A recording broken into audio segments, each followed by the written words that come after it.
Mucho antes de que su nombre quedara inmortalizado en leyendas y películas, William Wallace era un hombre de carne y hueso, impulsado por la venganza, el honor y un ardiente deseo de libertad. En una época en que Escocia gemía bajo el puño de hierro del dominio inglés, Wallace se alzó como un líder inesperado. No un rey ni un noble, sino un guerrero forjado por la pérdida y el conflicto. Sus acciones infundieron miedo en sus enemigos, esperanza en su pueblo y furia en la corona. Para los ingleses, fue un traidor. Para los escoceses, un héroe. Pero independientemente de cómo se le recuerde, su fin sigue siendo una de las ejecuciones más brutales y simbólicas de la historia británica. El 23 de agosto de 1305, Wallace fue ejecutado en Londres. No en silencio ni con dignidad, sino de la forma más horrible e imaginable. Mutilado, torturado y destrozado. Su muerte pretendía aplastar. En cambio, inspiró. Esta no es una historia cualquiera, es una crónica de resistencia, traición y venganza. Un viaje al límite de la crueldad humana y el comienzo de una leyenda que nunca murió. En el agreste paisaje escocés de finales del siglo XIII nació William Wallace, no heredero de un trono, sino de una resistencia que se había gestado durante generaciones. Su juventud estuvo marcada por la ocupación inglesa, la opresión y la muerte de su padre, caído en combate contra las fuerzas inglesas. Wallace creció con odio en el corazón y fuego en la sangre, sin educación formal en modales cortesanos ni política. Su campo de entrenamiento fue la naturaleza, la espada y la visión de su pueblo destrozado bajo el dominio extranjero. Lo que silenció a otros, encendió una tormenta en su interior. No fue la ambición lo que lo impulsó, sino la pérdida. La leyenda dice que el asesinato de su amada, a manos de soldados ingleses, fue la chispa final. Wallace tomó la espada y nunca la abandonó. Lo que comenzó como un acto de venganza local se convirtió en una rebelión. Atacó guarniciones, asaltó puestos y no mostró piedad a los soldados ingleses. Su nombre corrió como la pólvora, un nombre que sembró el miedo entre los opresores y iluminó la esperanza entre los oprimidos. El 11 de septiembre de 1297, Inglaterra se enfrentó a un hombre al que ya no podía ignorar. Wallace, ahora líder de los rebeldes escoceses, se encontraba con sus fuerzas en el río Forth, cerca de Stirling. Al otro lado del puente, un ejército inglés, superior en número y armamento. Pero Wallace no luchó con números. Luchó con perspicacia, terreno y la furia de un pueblo acostumbrado a la arrodillada. Mientras el ejército inglés cruzaba el estrecho puente, Wallace dio la orden. En el caos, su fuerza se convirtió en su perdición. Los ingleses fueron aislados, arrojados al agua, masacrados. Lo que comenzó como un acto de desesperación se convirtió en una victoria legendaria. La batalla del puente de Stirling transformó a Wallace de rebelde a símbolo, guardián de Escocia. Por primera vez en años, Escocia no estaba bajo la corona inglesa, sino cara a cara con ella, con la frente en alto. Wallace había enviado un mensaje, no con palabras, sino con sangre. Escocia no se rendiría. Tras la batalla de Stirling, Wallace dejó de ser un simple guerrero. Era una leyenda en movimiento. Aclamado como el Salvador de Escocia, fue declarado guardián del reino en nombre del exiliado rey John Balliol. Pero con ese título llegó un nuevo campo de batalla. No uno de espadas, sino de política. Wallace era un hombre de acción, no de juegos cortesanos. Lideró con convicción, pero carecía de nobleza. Entre la élite escocesa, su ascenso se encontró con resistencia, envidia y un desdén silencioso. Necesitaban sus victorias, pero cuestionaban su derecho a liderar. Aún así, Wallace siguió adelante. Invadió el norte de Inglaterra, incendiando ciudades e infundiendo miedo más allá de sus fronteras. No era mera venganza, era estrategia. Un mensaje grabado a fuego. Escocia contraatacaría. Pero con el poder llegó la presión. La nobleza, dividida y en constante cambio de lealtad, comenzó a flaquear. La duda se extendió por las filas. Wallace se había convertido en el rostro de la rebelión y en el hombre más buscado de la corona. El rebelde había obtenido un trono sin corona y enemigos sin fronteras. El 22 de julio de 1298, el sueño de una Escocia libre se topó con toda la fuerza de la represalia inglesa. El rey Eduardo I, el martillo de los escoceses, dirigió personalmente a su ejército hacia el norte. Wallace, impávido, reunió todas las fuerzas que pudo. Sabía lo que se avecinaba. De todos modos, se mantuvo firme. El campo de batalla de Falkirk sería su crisol. Wallace colocó a sus tropas en formaciones cerradas de Shiltron, círculos de lanceros diseñados para resistir a la caballería. Durante horas, los escoceses resistieron. Pero los ingleses tenían un arma secreta, los arqueros de arco largo. Flecha tras flecha llovieron, rompiendo las formaciones, destrozando la carne y la moral.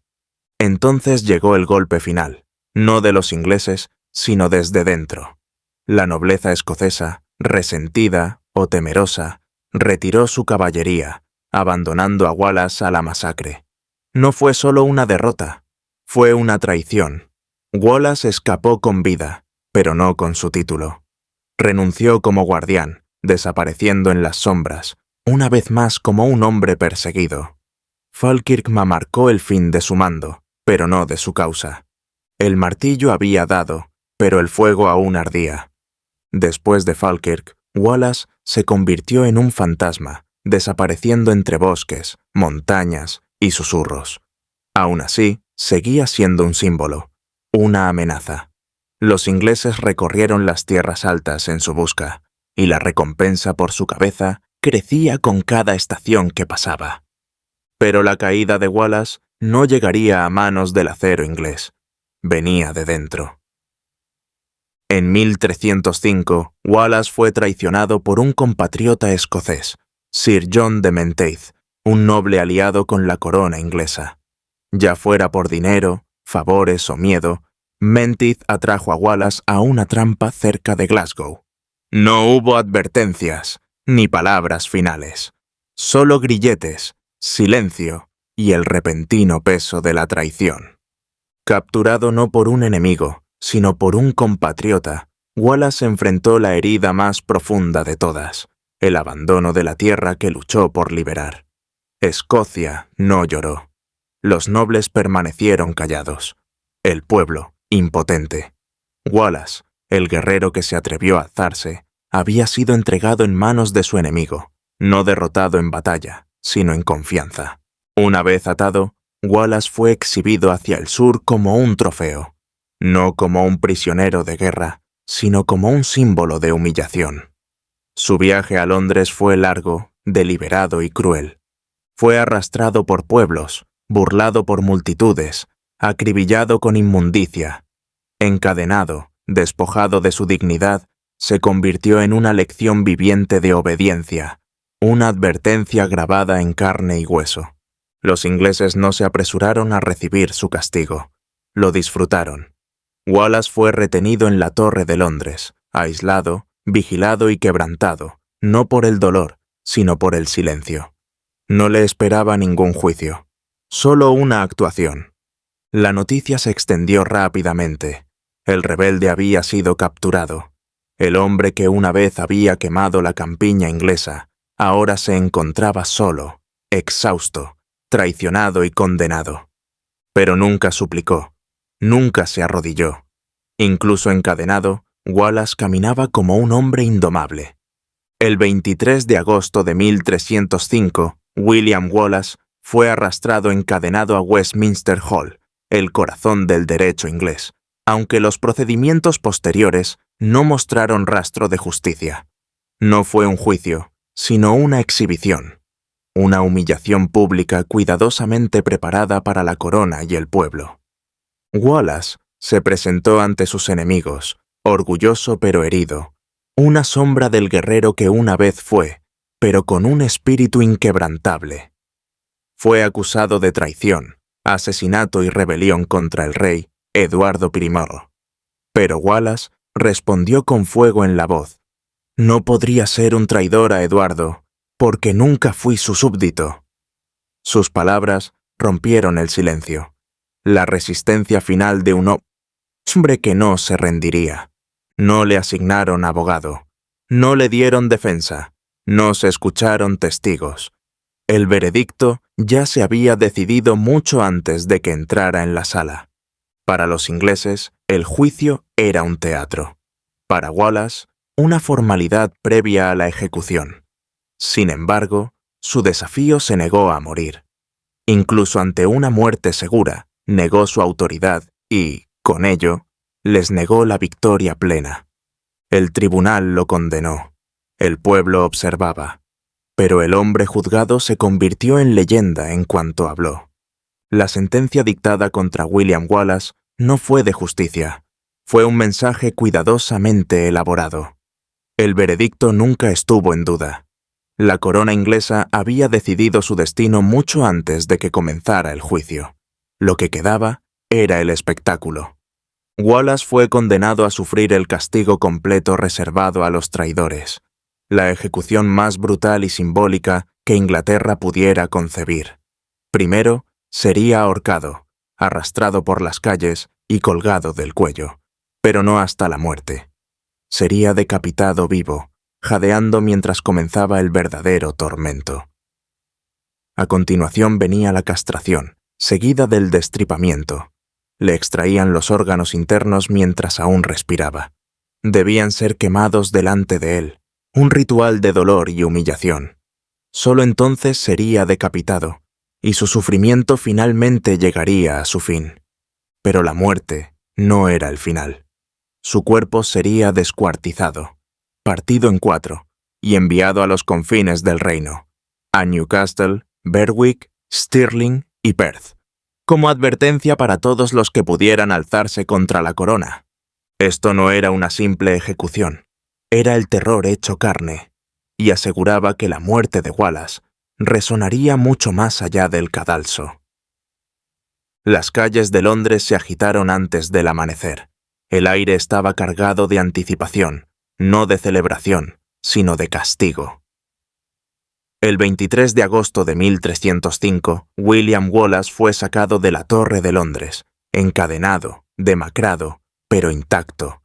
Lo que siguió no fue una ejecución, fue una ordalía. Lo ataron a una valla de madera y lo arrastraron por las calles sucias durante kilómetros hasta Smithfield, entre abucheos y apedreamientos de la multitud.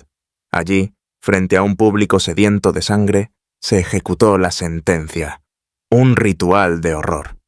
Primero lo ahorcaron, con su cuerpo convulsionando mientras la vida intentaba escapar. Pero la muerte no estaba permitida. Lo degollaron vivo, apenas consciente. Luego vino el cuchillo, la castración, seguido de la lenta extirpación de sus intestinos. Los testigos afirman que permaneció despierto mientras sus órganos eran quemados ante sus ojos. Finalmente, fue decapitado. Su dolor terminó, nació su legado. Pero su muerte no concluyó el castigo. Sus extremidades fueron cercenadas, cada pieza empapada en sangre y sellada para su transporte. La ejecución de Wallace fue diseñada no solo para matar al hombre, sino para aterrorizar a una nación.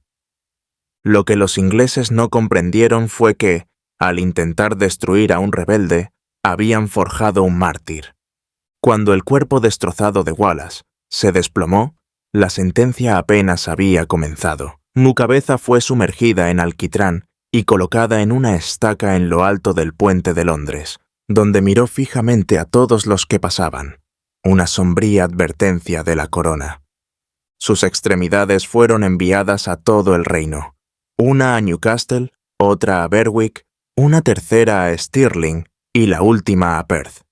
Colgados sobre las puertas, pudriéndose al viento, pretendían infundir miedo, recordar al pueblo el precio de la rebeldía. Pero el mensaje fracasó. En lugar de terror, su cuerpo desmembrado se convirtió en un símbolo. En susurros y brindis secretos, en leyendas transmitidas de padre a hijo, Wallace sobrevivió. Su historia fue incuartelada. Su coraje inquebrantable. Para los ingleses, quedó reducido a hueso y sangre. Para los escoceses, se volvió inmortal. El cuerpo fue destruido, pero la idea sobrevivió. La de un hombre que se enfrentó a un imperio, que eligió la agonía antes que la sumisión. Sus miembros quedaron dispersos, pero su nombre se hizo más fuerte. William Wallace murió como un traidor, pero resurgió, en la leyenda, en el espíritu, en la historia, como un patriota cuya ejecución dio origen a la voz de una nación.